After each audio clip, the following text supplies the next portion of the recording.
মই আজি ৰাজমা বনাম। এই ডাঙৰ ৰাজমাটো লৈছোঁ 1 বাটি।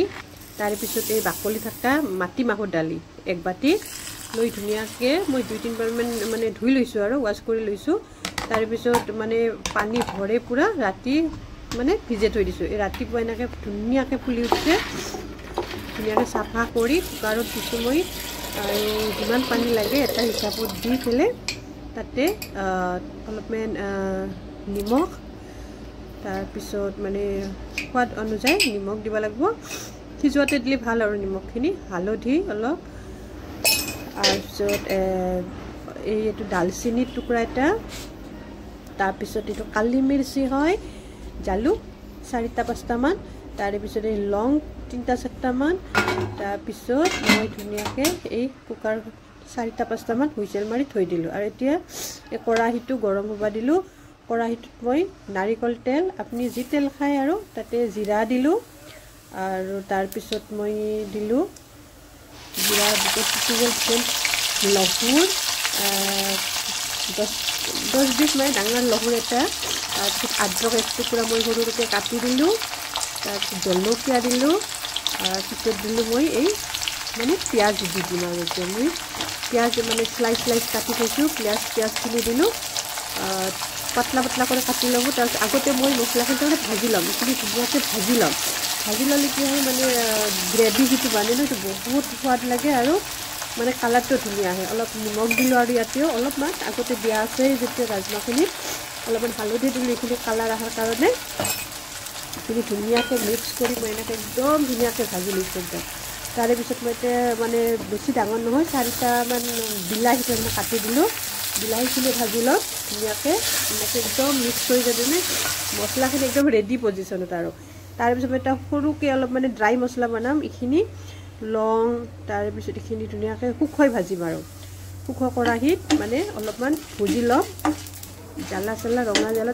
তাৰপিছত কি কালাৰটো বহুত ধুনীয়া আহে চব্জিৰ কালাৰ। আপুনি যদি এই মছলাখিনি দিয়ে ন, যিকোনো চব্জিত বহুত ধুনীয়া কালাৰ আহি যায় চব্জিখিনিত।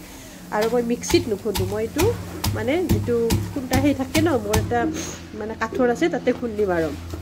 আৰু যিখিনি মই পিঁয়াজ মছলা মানে ৰেডি কৰি লৈছিলোঁ সেইখিনি মিক্সিত মাৰিম উঠেন। আৰু সেইটো কেৰাহী মই গৰম হ'ব দিলোঁ, তাতে অলপমান তেল দিছোঁ। অলৰেডি মছলাখিনিত মই তেল দিছোঁৱে, গতিকে অলপমান তেল দিছোঁ। দি মছলাখিনি আৰু এবাৰ ধুনীয়াকৈ ভাজি লৈছোঁ। সেই তেলখিনি যাতে এৰি দিয়ে মছলাখিনি ধুনীয়াকৈ ভাজকচোন, ধুনীয়া কালাৰ আহি যায় মছলাখিনি ন, মছলাখিনি কালাৰ হৈ গ'ল। এই এতিয়া কি হ'ল, ৰাজমাহখিনি যে বইল কৰিছিলোঁ এই চাপ কি ধুনীয়াকৈ মানে ৰাজমাহখিনি আৰু কালি দালিখিনি বইল হৈ গৈছে। তাৰপিছত মই এই মছলাখিনিত মানে তৰকা হিচাপত লগাই দিলোঁ। আৰু ৰাজমাহখিনি গোটেই দি, আপোনাৰ যদি মানে পানী কম হয় আপুনি ইয়াতে গৰম পানী দিব, ঠাণ্ডা পানী পটকৈ নিদিব। যদি কম ৰসখিনি কম হেন পায় জোলখিনি, তেনেহ'লে এটা চাইডত গৰম কৰি পানী দি দিব। আৰু এই যে মছলাখিনি মই খুন্দিছিলোঁ মানে এটা গৰম মছলা টাইপৰ হৈ গৈছে এইটো।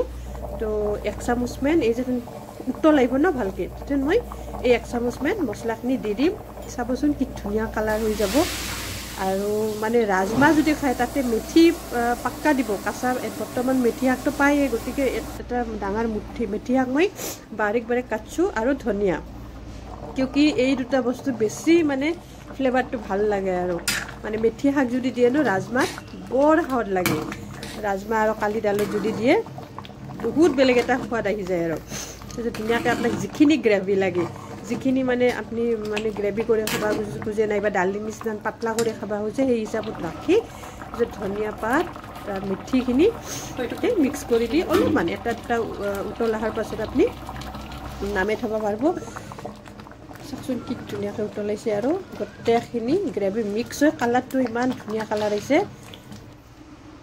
তাৰপিছত হোৱাৰ পাছত আপুনি 1 চামুচ ঘি দিয়ক। আপুনি খাই যদি ঘি দিব পাৰে, নাখালে নাই, কিন্তু মই ঘিটো বহুত ভাল পাওঁ ৰাজমাত। 1 চামুচ ঘিও দিছোঁ।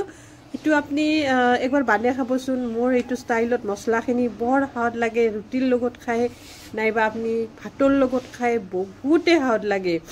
আৰু এইটো স্পেচিয়েল এইটো পঞ্জাৱৰ ডিছ হয়। Thank you so' much.